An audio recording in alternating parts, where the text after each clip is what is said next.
Before I start this video, I want to ask you all something. Do you know that something is common between the games made by Rockstar Games and From Software?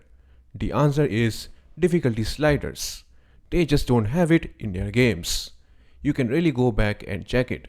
There are none. And yet one of them feels more challenging than the others. Despite the difference in difficulty, both their games are enjoyed by a lot of people. With that being said, let me show you how difficulty is related to enjoyability. First, I want to start with HP, short for hit points. Why HP? It is because it is one of the things that dictates the difficulty of a game. It is also very much related to how much you can enjoy a game. Too easy and it becomes boring. Too difficult and it becomes frustrating. Let me explain with some examples.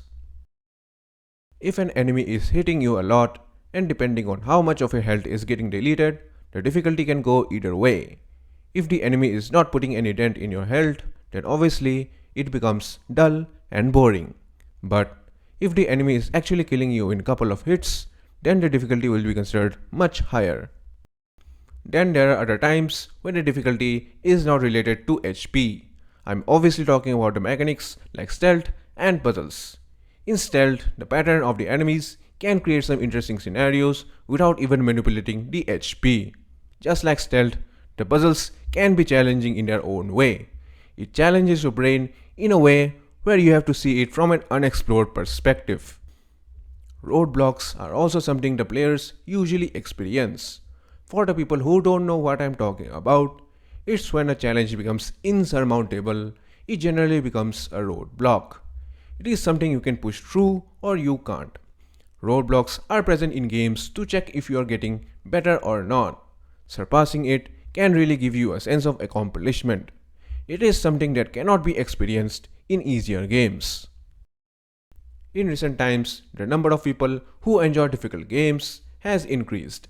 But then a question pops up. Is difficulty directly proportional to enjoyability?